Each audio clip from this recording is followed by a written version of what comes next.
প্রিয় ভাইরা আমার, অনেকে বলে যে হুজুর মারা যাওয়ার পরে রুহ নাকি 40 দিন বাড়িতে আসে, তো আমরা যে কি করতেছি না করতেছি তারা নাকি দেখতে পাই। আবার কিছু মানুষ বলতেছে মোহতারাম বৃহস্পতিবার নাকি রুহ আসে, আবার কিছু লোক বলতেছে শুক্রবার নাকি রুহ আসে।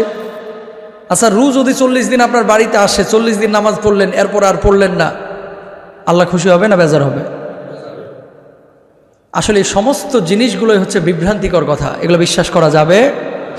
রুহ কবজের সঙ্গে সঙ্গে আপনার এই রুহটা আপনার আসল বাড়িতে চলে যাবে। বাড়ি কোথায়? আলামে বারজাখ। বাড়ি কোথায় বলে না? কোথায়? আলামে বারজাখ। বলেন না আপনার বাড়ি উত্তরা, আপনার বাড়ি বনানী, আপনার আসল বাড়ি হচ্ছে আলামে বারজাখ। হয় এল্লিগিনে যাবেন অথবা সিজ্জিনে যাবেন। জান্নাতি হলে এক জায়গায়, জাহান্নামী হইলে আরেক জায়গায়। রুহ যখন কবজ হয়ে যাচ্ছে তখন ওই জায়গায় আপনার রুহটা চলে যাচ্ছে, আর দুনিয়াতে থাকতেছে না। কে ভাইরা আবার বাপমার সঙ্গে তাহলে দেখা হবে না কোনোদিনই? কে বলছে হবে না? বাপমার সঙ্গে দেখা হবে রুহের জগতে। সুবহানাল্লাহ বলেন, আল্লাহু আকবার বলেন। ইসলামের সৌন্দর্য এখানেই। يوم يفر المرء من أخيه وأمه وأبيه وصاحبته وبنيه لكل امرئ منهم يومئذ شأن يغنيه। দেখেন, প্রমাণ নেন কিভাবে আপনার সঙ্গে দেখা হবে। কিয়ামতের ময়দানে বাবা সন্তানের থেকে পালাবে, ভাই ভাইয়ের থেকে পালাবে, বন্ধু বন্ধুর থেকে পালাবে, কেউ কারো কোনো কাজে আসবে না, উপকারে আসবে না।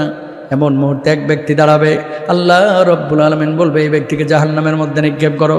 ফেরেশতারা বলবে আল্লাহ মাত্র 2-3টা নেক আমল হইলে এই ব্যক্তি জান্নাতে চলে যাইতো। এবার আল্লাহ রব্বুল আলামিন বলবে 2-3 নেক আমল যেহেতু সংক্ষিপ্ত আছে, তার শিকলে বেঁধে তাকে জাহান্নামের মধ্যে নিক্ষেপ করো। ওই মানুষটা বলবে আল্লাহ দুনিয়ার জিন্দেগিতে অনেক আমল করেছিলাম, নামাজ পড়েছিলাম, রোজা করেছিলাম, আল্লাহ আর একটু আমল সংক্ষিপ্ত হয়েছে, আপনি আমার একটাবার সুযোগ দেন। ও আল্লাহ, এই কিয়ামতের ময়দানে আমার মা আছে, আমার বাবা আছে, আমার ভাই আছে, আমার আত্মীয় স্বজন আছে, তাদের কাছে যাব, যাওয়ার পরে 2-3টা নেক আমল নিয়ে ইনশাআল্লাহ আপনার জান্নাতে চলে যাব, আল্লাহ একটু সুযোগ দেন।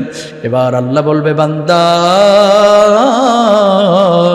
আজকে কিয়ামতের ময়দানে মা তোর কোনো কাজে আসবে না, বাবা তোর কোনো কাজে আসবে না, সন্তান সন্ততি কোনো কাজে আসবে না। আল্লাহর কাছে তারপরে বলবো আল্লাহ একটু সুযোগ দেন না।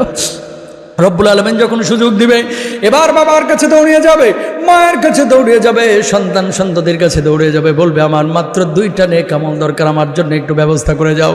বাবা বলবে সন্তান 20 বছর 22 বছর 25 বছর তোর জন্য অনেক কষ্ট করেছিলাম রে, কিন্তু আজকে আমি নিজেই নাফসি নাফসি করছি, আমার কি হয়, আমার কি হয়, আমি তোরে কিচ্ছু দিতে পারবো না। বলুন আল্লাহু আকবার।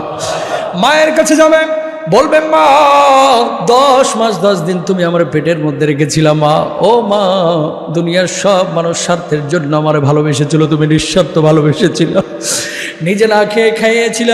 ও মা তোমার জমানো টাকাগুলি ওই বাক্সের মধ্য থেকে তুমি আমার জন্য ব্যবস্থা করেছিল, ও মা তুমি আমার জন্য অনেক কষ্ট করেছিল, আজকে কি তুমি আমার 2টা নেক আমল দিতে পারো না?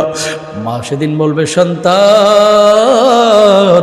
20 বছর 25 বছর তোর জন্য অনেক কষ্ট করেছিলাম রে সন্তান, কিন্তু আজকে আমি মা 2-3টা নেক আমল আমার আমল নামা থেকে তোরে দিতে পারবো না, যা যা যা আমার সামনে থেকে দূর হয়ে যা। বলুন আল্লাহু আকবার।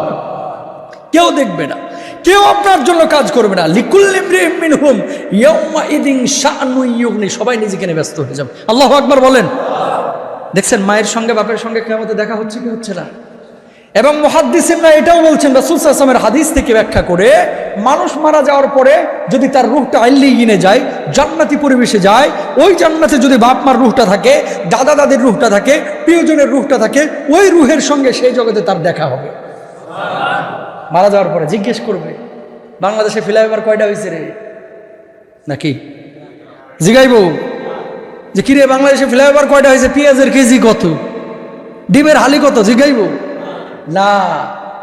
ওই জগতে ডিমের হালি নিয়ে কেউ ফিকির করবে না, ফিকির করবে বড় বিষয় নিয়ে, বড় প্রজেক্ট নিয়ে। গুলশান বনানীতে যারা ফ্ল্যাট কিনে এরা ডিমের হালি নিয়ে চিন্তা করে না। কথা বুঝেন নাই?